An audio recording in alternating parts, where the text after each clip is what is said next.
Welcome to Sri Chakra news bulletin. ముందుగా headlines.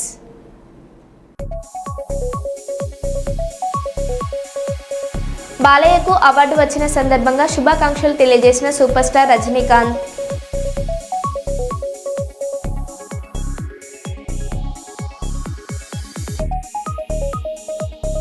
Seethakka down down అంటూ urea కోసం రైతుల నిరసన.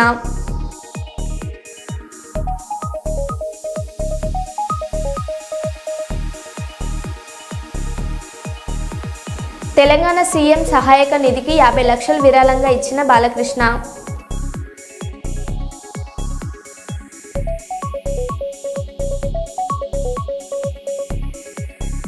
ప్రయాణికుల ప్రాణాలతో కూటమి ప్రభుత్వం చెలగాటం.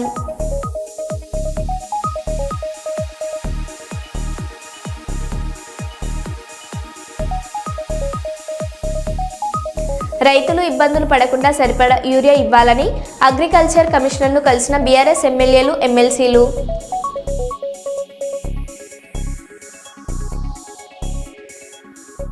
ఇక వివరాల్లోకి వెళ్తే, నెల్లూరు రూరల్ ఎమ్మెల్యేను లేపేస్తే డబ్బే డబ్బు అంటూ నెల్లూరుకు చెందిన కొందరు రౌడీ షీటర్లు మాట్లాడుతున్న ఓ వీడియో నిన్న వైరల్ అయిన విషయం తెలిసిందే.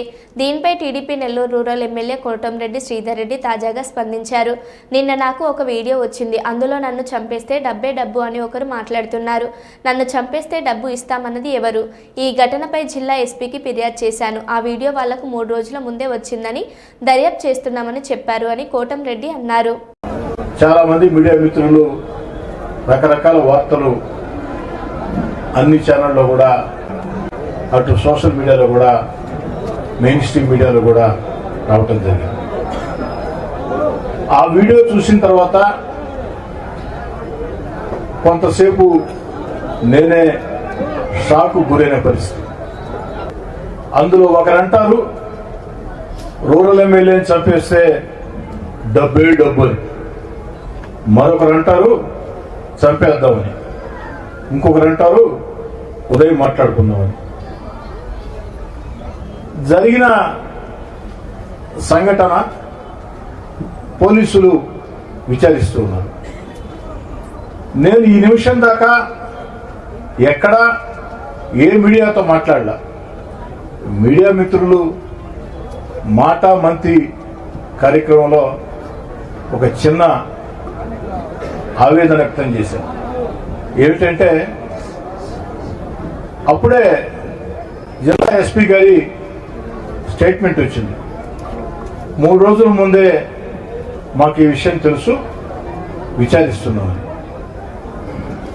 నేను ఎందుకు ఆవేదన వ్యక్తం చేశానంటే, బాధ వ్యక్తం చేశానంటే, 3 రోజుల ముందు ఈ వీడియో రూరల్ ఎమ్మెల్యేని చంపేస్తే డబ్బే డబ్బు, చంపేద్దాం, రేపు ఉదయం మాట్లాడుకుందాం. ఈ వీడియో 3 రోజుల ముందే జిల్లా ఎస్పీ గారు నా నోటీసులో ఉందని ప్రకటించారు. కాబట్టి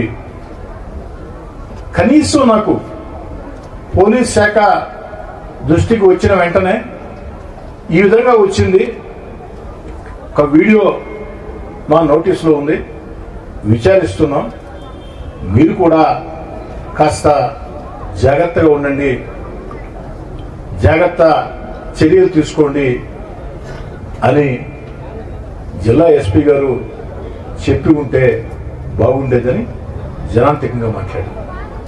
అంతకు మించి ఈ వీడియో మీద నేను ఎక్కడా కూడా ఒక మాట కూడా మాట్లాడలా. ఇదే నేను మాట్లాడే మాట. ఈ సందర్భంగా ఒక తెలుగుదేశం పార్టీ శాసనసభ్యుడిగా అనేదానికంటే ఒక పౌరుడిగా నేను అడుగుతున్న పోలీస్ శాఖని, రౌడీ షీటర్లు, నేర చరిత్ర కలిగిన వ్యక్తులు మాట్లాడిన వీడియోలో రూరల్ ఎమ్మెల్యేని చంపేస్తే డబ్బే డబ్బు అన్నారు కదా, ఆ డబ్బు వారికి ఎవరిస్తామని చెప్పారు.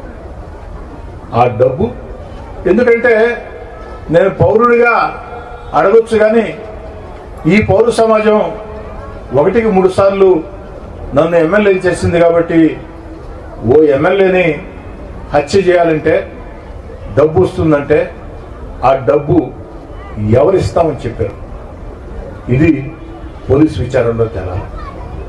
కుప్పంలో అసెంబ్లీ వీడియో సాక్షిగా నాడు అసెంబ్లీలో జగన్ అజ్ఞానాన్ని ఎండగడుతూ సీమలో ప్రతి నియోజకవర్గానికి నీళ్లిస్తామని హామీ ఇచ్చిన చంద్రబాబు నేడు ప్రజల ముందు ఆ వీడియో ప్లే చేసి ధైర్యంగా కాలర్ ఎగరేసి కృష్ణా జలాలను సీమకు తెచ్చానని ప్రజలకు వివరించిన సీఎం కుప్పంలో నీళ్లు అంటూ సినిమా సెట్టింగ్ వేసిన జగన్ చేష్టలు గుర్తున్నాయా? గేట్లతో సెట్టింగ్ వేసి నీళ్లు కూడా బయట నుంచి తీసుకొచ్చి నాటకాలు ఆడిన ఘటనలు చూశాం. అతను విమానం ఎక్కేలోపు నీళ్లని ఇంకిపోయిన పరిస్థితులను చూస్తున్నాం అన్నారు. చేశాను. మీరు ఆ విషయం కూడా గుర్తుపెట్టుకోవాల్సిన అవసరం ఉంది. ఈ రోజు ఈ ప్రాజెక్ట్ ఉంది. తెలుగుదేశం పార్టీ 14-19లో 12,500 కోట్ల రూపాయలు రాయలసీమ ప్రాజెక్టు కోసం ఖర్చు పెట్టాం. అదే వైఎస్ఆర్ కాంగ్రెస్ పార్టీ వచ్చింది 2,000 కోట్లు ఖర్చు పెట్టారు. ఇప్పుడే మా మిత్రుడు రామానాయుడు గారు చెప్పారు. నేను ఒకటే మిమ్మల్ని అడుగుతున్నా, ఈ రోజు పాత రోజులు ఒకసారి గుర్తుపెట్టుకోవాలి. ఏం తమ్ముళ్ళు ఆ రోజు జ్ఞాపకం ఉందా వచ్చి ఇక్కడ చేసిన పని అని మిమ్మల్ని అడుగుతున్నా. సినిమాల్లో చూశాం, గేట్లతో సెట్టింగులు వేసి నీళ్లు కూడా బయట నుంచి తీసుకొచ్చి ఆ నీళ్లన్నీ కూడా వదిలిపెడితే విమానం ఎక్కే లోపల నీళ్లన్నీ ఇంకిపోయినాయి. అవునా కాదా అని మిమ్మల్ని అడుగుతున్నా. గుర్తుంటే చేతుల పైకెత్తండి. అబద్దాలు చెప్పడంలో దిట్ట ఆ పార్టీ. అసాధ్యమైన పనుల్ని సాధ్యం చేయడం ఎన్డీఏ. అవునా కాదా అని అడుగుతున్నా. ఈ రోజు నీళ్లు వచ్చాయి, జీర్ణించుకోలేకపోతున్నారు కొంతమంది. నేను ఇక్కడి నుంచి పోతానే ఇవి కూడా నీళ్లు ఆగిపోతాయని ప్రచారం మొదలు పెట్టారు. ఒకటే హెచ్చరిస్తున్నా, అది మీ యూఎస్పీ, నా యూఎస్పీ అది కాదు. ప్రతి చెరువుకు నీళ్లిచ్చే బాధ్యత నాది. కొన్ని దూరంగా ఉంటే చిన్న చిన్న పైపులు వేసుకోగలిగితే అవి కూడా చెరువులకు నీళ్లిచ్చే పరిస్థితి వస్తుంది.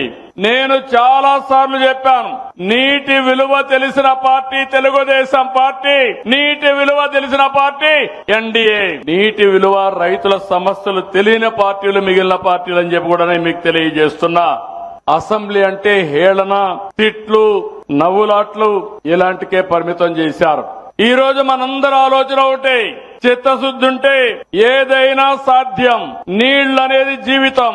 ఒక్కసారి నీళ్లు వస్తే అక్కడ పరిస్థితులన్నీ మారిపోతాయి. ఓసారి నాకు అనిపిస్తుంది, నేను కుప్పం ఎమ్మెల్యేగా ఉన్నాను, పక్కన చూస్తే కేజీఎఫ్ ఉంది, ఇంకో పక్కన చూస్తే కృష్ణగిరి ఉంది, ఒక పక్క కర్ణాటక, ఒక పక్క తమిళనాడు, మధ్యలో మనం ఉన్నాం. అయినా కూడా కృష్ణా నీళ్లు 730 కిలోమీటర్లు తీసుకొచ్చి ఈ భూతల్లిని, భూమాతని చల్లబరిచే పరిస్థితికి వచ్చామని చెప్పి కూడా నేను మీకు తెలియజేస్తున్నా.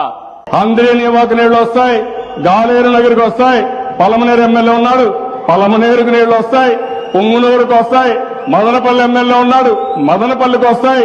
మీ లీడర్ అపోజ్ చేసినా మీకు నీళ్లు వచ్చి తీరుతాయి. అదే విషయం నేను అక్కడ చెప్తాను పబ్లిక్ కి. వీళ్ళ లీడర్ ఒప్పుకోలేదు, వీళ్ళ ఎమ్మెల్యేలు ఒప్పుకోలేదు, నీళ్లు మాత్రం తెచ్చాను, తెస్తానని చెప్పి మళ్ళా ఒకసారి చెప్తా, 100 సార్లు చెప్తా. అదే జరుగుతుంది రేపు. వాయిల్పాడు ఎమ్మెల్యే ఉన్నాడు, మీ ఊర్లో కూడా నీళ్లు వస్తాయి, తీసుకొస్తా. ఆగే పరిస్థితి లేదు. మీ లీడర్ అడ్డం పడినా ఆగదు. మీ లీడర్ అడ్డం పడితే పులివెందులు కూడా నేను తీసుకెళ్తా. అడ్డంగా పడుతున్న నీళ్లు ఇస్తా. వదిలిపెట్టే సమస్య ఉండదు. అది గుర్తుపెట్టుకోండి. మీరు అంత ఈజీగా తీసుకోవద్దండి ప్రజా జీవితాన్ని. ఈ సందర్భం కూడా ఒకసారి మీరు గుర్తుపెట్టుకోవాలి. ఎగ్జాక్ట్ గా 9-10 సంవత్సరాల కంటే ముందు రాయలసీమకు నీళ్లు ఇవ్వాలి, నీళ్లు లేవు. పోలవరం ప్రాజెక్టు ప్రారంభించాం. పోలవరం పూర్తి కావాలంటే 5-6 సంవత్సరాలు అవుతుంది. స్పీడ్ గా చేసిన ఇప్పుడైతే 10-15 సంవత్సరాలు వెనుకబడిపోయింది. అప్పుడు నాకు ఆలోచన, కాలువలు ఉన్నాయి, నీళ్లు గోదావరిలో పోతున్నాయి, పట్టసీమ గాని లిఫ్ట్ ఇరిగేషన్ పెడితే ఆ నీళ్లన్నీ కాలువలో వేయగలిగితే ఇమ్మీడియట్ గా కృష్ణా ఆయకట్టుకు వస్తుంది. కృష్ణా ఆయకట్టులో వాడే 120 టీఎంసీ నీళ్లు శ్రీశైలంలో పెట్టి అక్కడి నుంచి రాయలసీమకు అంద్రి, నీవా, నగిరి, గాలేరు ఈ కాలువల దగ్గర తీసుకొస్తే రాయలసీమను సస్యశ్యామలం చేయించనే ఉద్దేశం, ఆలోచన నాది. నేను ఆ ప్రాజెక్ట్ ని ప్రారంభిస్తే అసెంబ్లీలో అడ్డుపడ్డారు, అజ్ఞానంగా ప్రవర్తించారు. ఆ సందర్భంలో నేను చెప్పిన మాటలు, ఆ సందర్భంగా చెప్పాను. 2014లో మనం ఖర్చు పెట్టాం, 19లో ఉండుంటే 80% కుప్పం పనులన్నీ పూర్తయినాయి. 20% పూర్తి చేయలేక మళ్లీ 6 సంవత్సరాలైంది. ఈ రోజు 100 రోజుల కార్యక్రమం ఇచ్చాను. 3,850 కోట్ల రూపాయలు శాంక్షన్ చేశాను. 3,850 క్యూసెక్స్ నీళ్లు తీసుకొచ్చి పరమ సముద్రం ఈ రోజు ఒక నిజమైన సముద్రం మారే కనపడుతుందంటే అది మనం చేసిన పని. సీతక్క డౌన్ డౌన్ అంటూ యూరియా కోసం రైతుల నిరసన. ములుగు గోవిందరావుపేట మండల కేంద్రంలో యూరియా కోసం జాతీయ రహదారిపై రైతుల రాస్తారోకో. వారం రోజులుగా తిరుగుతున్న ఒక్క బస్తా యూరియా దొరకడం లేదని అధికారులు రేపు మాపు అంటూ కాలం వెళ్లదీస్తున్నారని రైతుల ఆగ్రహం.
తెలంగాణ సీఎం సహాయక నిధికి 50 లక్షలు విరాళంగా ఇచ్చిన బాలకృష్ణ రాష్ట్రంలో అకాల వర్షాలతో నష్టపోయిన రైతులకు సహాయంగా 50 లక్షల విరాళం ప్రకటించిన సినీ నటుడు నందమూరి బాలకృష్ణ.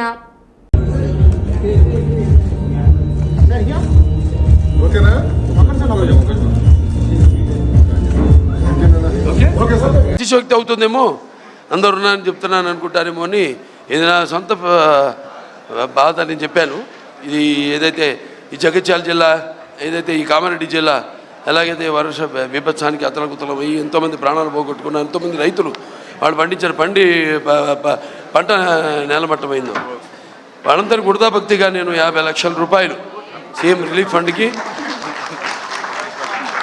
దాంతో తీరదు వాళ్ళకి ఇంకా కూడా ముందు ఎటువంటి సహాయ సహకారాలు అందించాలో దానికి వృతాభక్తి ఇప్పుడు నేను అనౌన్స్ చేస్తున్నాను.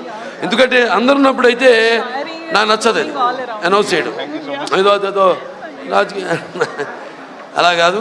మా క్యాన్సర్ హాస్పిటల్ తరఫు నుంచి అయితేనేమి ఎవరెవరు అలాగే ఇంకా కూడా ఇంకా ముందు నా సహాయ సహకారాలు, నా అభిమానులు ఉన్నారు, ఎక్కడున్నా వాళ్ళు ముందుకు వెళ్తారు. ముందు రంగంలోకి దిగేది నా అభిమానులు ఎటువంటి లాభాపేక్ష కోరకుండా. ఇక్కడ కూడా అదే అవసరం లేదు లాభాపేక్ష. ఇక్కడ మెయిన్ ప్రజలు, అది తన తండ్రి గారు ఆయన ఎప్పుడు నేను చెప్పాను, ఉప్పెన కానీ లేకపోతే నేషనల్ డిఫెన్స్ ఫండ్ కానీ రాయలసీమ క్షామ నివారణ కోసం అయితేనేమి కానీ. సో అలా వృత్తపక్తి నేను ప్రస్తుతానికి 50 లక్షలు నేను అనౌన్స్ చేస్తున్నాను.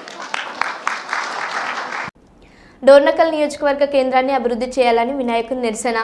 నాయకులు అధికారులు స్పందించాలంటూ వినాయకుడితో కలిసి వినూత్న నిరసన కార్యక్రమం నిర్వహిస్తున్న డోర్నకల్ మున్సిపల్ కేంద్రానికి చెందిన యువకుడు లవకుమార్. యునైటెడ్ డోర్నకల్ వ్యవస్థాపకుడిని. నాకు ఇప్పుడు 35 ఏళ్ళు. నేను పుట్టిన కాడ నుండి డోర్నకల్ ఇట్లనే ఉంది, మారలేదు. ఏ అభివృద్ధి కూడా జరగలేదు.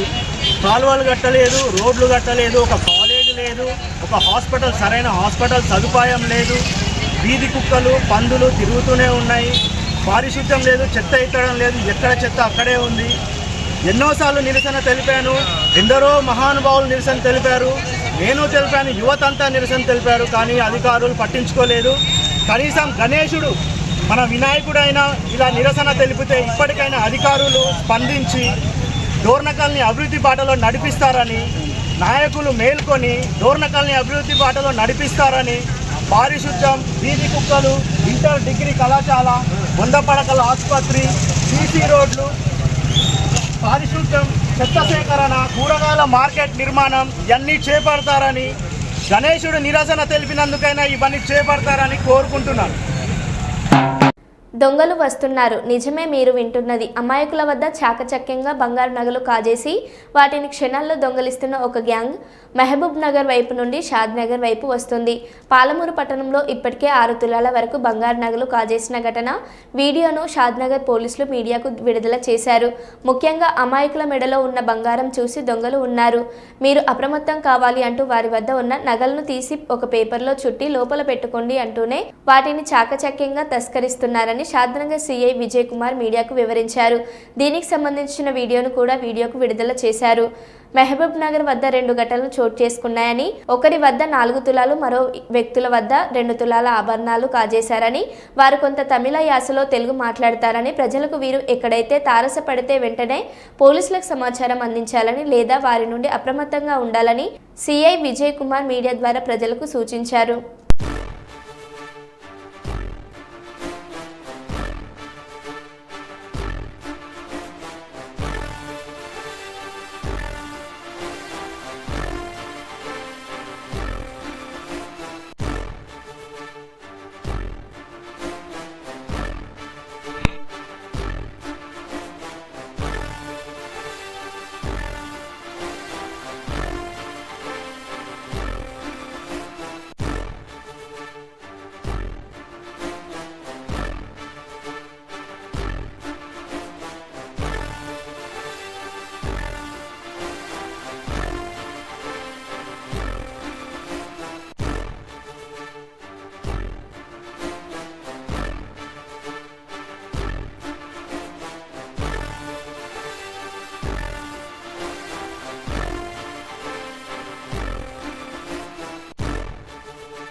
విజయవాడ గుణదల విశాల్ మార్ట్లో అగ్ని ప్రమాదం. నిమిషాల వ్యవధిలోనే షాప్ను చుట్టుముట్టిన మంటలు. నూనె ప్యాకెట్లు నిల్వపెట్టే వద్ద షార్ట్ సర్క్యూట్ అయింది. తద్వారా నూనె ప్యాకెట్లపై మంటలు పడడం వలన అగ్ని ప్రమాదం జరిగినట్టు చెబుతున్న స్థానికులు. మంటలు ఆర్పుతున్న ఫైర్ సిబ్బంది. సుమారు సాయంత్రం 6 గంటల సమయంలో ఈ ఘటన జరిగినట్లు చెబుతున్న స్థానికులు. వెంటనే స్పందించి మాల్ వద్దకు వచ్చిన మాచవరం పోలీసులు షార్ట్ సర్క్యూట్ మరి ఏదన్న విషయం తెలియాల్సి ఉంది.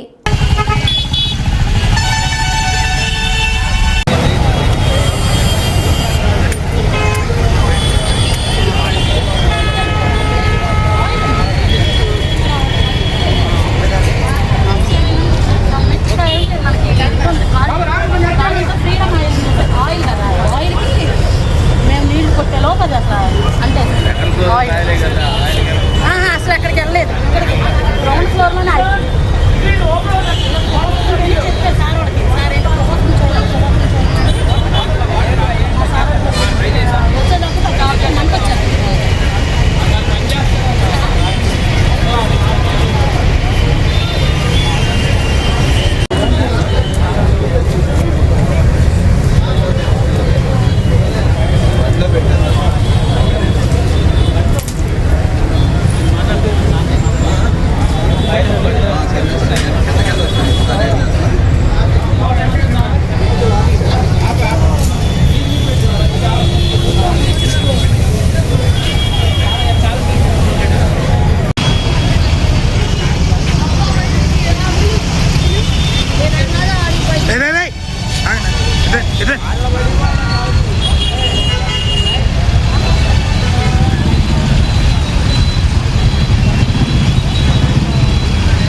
రాహుల్ గాంధీ ఓట్ చోరీ అంటున్నాడు కానీ పార్లమెంట్లో ఎందుకు తెలంగాణలో బీసీలకు 42% రిజర్వేషన్ల గురించి మాట్లాడడం లేదు, ఎంపీలు పార్లమెంటులో మాట్లాడడం లేదు, కొట్లాడడం లేదు, ఎమ్మెల్యేలు ఇక్కడ శాసనసభలో మాట్లాడితే ఏం లాభం అని కేటీఆర్ అన్నారు. అలాగే ఇంకొక మాట కూడా నేను అడుగుతా ఉన్నా అధ్యక్ష. ఎస్, రాహుల్ గాంధీ గారు ఒక నినాదం ఇచ్చారు అధ్యక్ష. జిత్నా ఆబాదీ ఉత్నా హక్, జిత్నీ బాగేదారి ఉత్నీ హిస్సేదారి. మంచి మాట అధ్యక్ష, మంచి మాట, మంచి ఆలోచన, డెఫినెట్లీ ఆచరణీయం, అనుసరణీయం, తప్పకుండా సాధించాలి. కానీ నేను అడుగుతా ఉన్నా అధ్యక్ష, రాహుల్ గాంధీ గారు ఇవాళ ఓట్ చోరీ గురించి దేశం అంతా మాట్లాడుతున్నారు. మరి 42% రిజర్వేషన్ విషయంలో ఇక్కడ జరిగిన ప్రయత్నాన్ని ఎందుకు వారు పార్లమెంట్లో లేవనెత్తలేరు? కాంగ్రెస్ పార్టీకి 100 మంది ఎంపీలు ఉన్నారు అక్కడ. మీరెందుకు గట్టిగా పట్టుబడతలేరు? పార్లమెంట్లో 42% మీద అక్కడ కదా జరగాల్సింది చర్చ, అక్కడ కదా జరగాల్సింది రాజ్యాంగ సవరణ. అక్కడ చేయాల్సిన ప్రయత్నం చేయకుండా ఇక్కడ ఎంత చేస్తే కంఠశోష తప్ప ఏమొస్తుంది అధ్యక్ష? అల్టిమేట్ గా చేయాల్సిన చోట చేయాల్సిన కాడ ప్రయత్నం చేయకుండా ఇక్కడ ఉండే మన బీసీ బిడ్డల్ని మభ్యపెట్టడానికో రేపు స్థానిక సంస్థల ఎన్నికల్లో కొంత ప్రయోజనం పొందడానికో ప్రయత్నం చేసినా ఇవాళ మేధావులు, జస్టిస్ ఈశ్వరయ్య గౌడ్ లాంటి మేధావులు, మన మాజీ రిటైర్డ్ అధికారి చిరంజీవులు గారు లాంటి మేధావులు అందరూ కూడా మాట్లాడుతున్నారు. బలహీన వర్గాల బిడ్డలు బయట వేదికల్లో మాట్లాడుతున్నారు. రాజ్యాంగ సవరణ చేయాలని చెప్పి కోరుతా ఉన్నారు. జాతీయ బీసీ సంక్షేమ సంఘం జాతీయ కార్యాలయంలో అధ్యక్షులు డాక్టర్ లాక వెంగళరావు యాదవ్ గారి ఆధ్వర్యంలో అండమాన్ నికోబార్ తెలుగుదేశం పార్టీ రాష్ట్ర అధ్యక్షులు, అండమాన్ నికోబార్ రాష్ట్ర అధ్యక్షులుగా మాణిక్యరావు గారిని నియమిస్తూ నియామక పత్రం అందించడం జరిగింది. అండమాన్ నికోబార్ నూతన అధ్యక్షులుగా ఎందరో గౌరవనీయులు ఆ రాష్ట్ర జాతీయ బీసీ సంక్షేమ సంఘం నూతన అధ్యక్షులుగా నియమిస్తూ ఈరోజు వారికి నియామక పత్రం అందజేస్తూ కంగ్రాస్ తెలియజేస్తాం.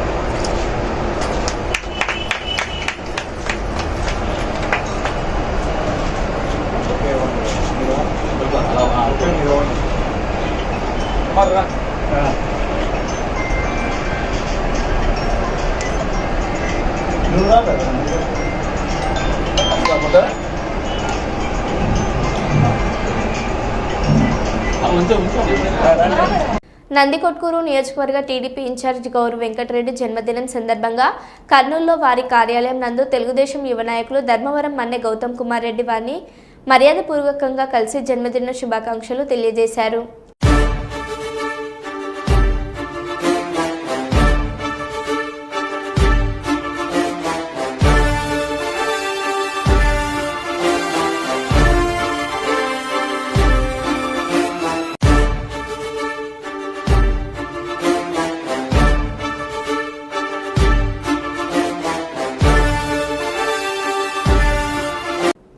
వరంగల్ జిల్లా చింతనెక్కొండ గ్రామంలో ఎన్ని రోజులైనా యూరియా దొరకకపోవడంతో కడుపు మండి పత్తి పంటను పీకేస్తున్న రైతన్న. రేవంత్ రెడ్డి చేసిన మోసాలు మాకు పత్తి చేను పీకి మా కడుపు ఏమి లేదు. ఇగో ఇట్లా మక్కదులు వేసుకొని మాకు పొట్టకు లేకుండా యూరియా దొరకలేదు, నాకు ఇబ్బంది పెడతాడు. అందుకనే మేము పత్తి చేను అన్ని ముఖం ఇగో అన్ని పీకుతున్నాం. ఇగో మొత్తం మక్కదులు వేసి అని చేస్తాం. మాకు కాంగ్రెస్ ప్రభుత్వంలో రేవంత్ రెడ్డి చేసిన మోసాలు మాకు ఎక్కడేం జరగలేదు. మేము పత్తిని బిక్తున్నాం. రైతు నేను ముఖ్య హెమ్లా కొడుకు, నేను చింత నెక్కకుండా ఊటితండా అట్లా అది అట్లా రేవంత్ రెడ్డి చేసిన మోసాలు మాకు పత్తి చేను పీకి మా కడుపు ఏమి లేదు. ఇగో ఇట్లా మక్కదులు వేసుకొని మాకు పొట్టకు లేకుండా యూరియా దొరకలేదు, నాకు ఇబ్బంది పెడతాడు. అందుకనే మేము పత్తి చేను అన్ని ముఖం ఇగో అన్ని పీకుతున్నాం. ఇగో మొత్తం మక్కలు వేసి అని చేస్తాం. మాకు కాంగ్రెస్ ప్రభుత్వంలో రేవంత్ రెడ్డి చేసిన మోసాలు మాకు ఎక్కడేం జరగలేదు. మేము పత్తి బిక్తున్నాం. రైతు నేను ముఖ్య హెమ్లా కొడుకు, నేను చింత నెక్కకుండా ఊటితండా అట్లా అది అట్లా. జనగామ జిల్లా పాలకుర్తి మండల కేంద్రంలోని రాజీవ్ గాంధీ చౌరస్తాలో భారతీయ జనతా పార్టీ మండల అధ్యక్షులు మారం రవికుమార్ ఆధ్వర్యంలో రాహుల్ గాంధీ దిష్టిబొమ్మ దగ్ధం చేసిన బీజేపీ శ్రేణులు. ఈ సందర్భంగా బీజేపీ రాష్ట్ర నాయకులు దొంగరి మహేందర్ మాట్లాడారు.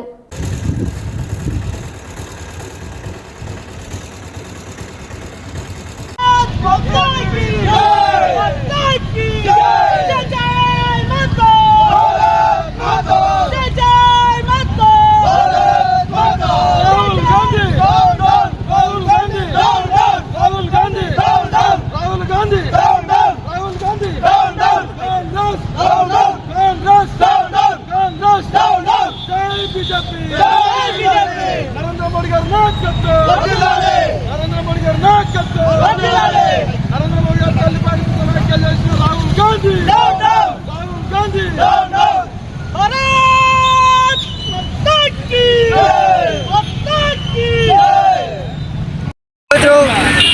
ప్రతిపక్ష హోదాలో ఉండేటువంటి రాహుల్ గాంధీ గారు నరేంద్ర మోడీ గారి యొక్క తల్లి గారిపై విచక్షణ రహితంగా, విచక్షణ లేకుండా పెద్దలను గౌరవించాలనేటువంటి విచక్షణ కోల్పోయి తల్లి గారిపై అనుచిత వ్యాఖ్యలు చేసినటువంటి ఏదైతే రాహుల్ గాంధీ గారు ఉన్నారో వెంటనే వారి ఎంపీ పదవికి రాజీనామా చేయాలి. కాంగ్రెస్ నుంచి వారు బహిష్కరించబడాలి. అదేవిధంగా నరేంద్ర మోడీ గారి యొక్క పాదాలకు నమస్కారం చెప్పి వారి యొక్క క్షమాపణలు కోరాల్సిందిగా భారతీయ జనతా పార్టీ పాలకుర్తి మండల శాఖ పక్షాన కోరడమైనది. జై బీజేపీ. మరో బులెటిన్లో మళ్ళీ కలుద్దాం. Stay tune.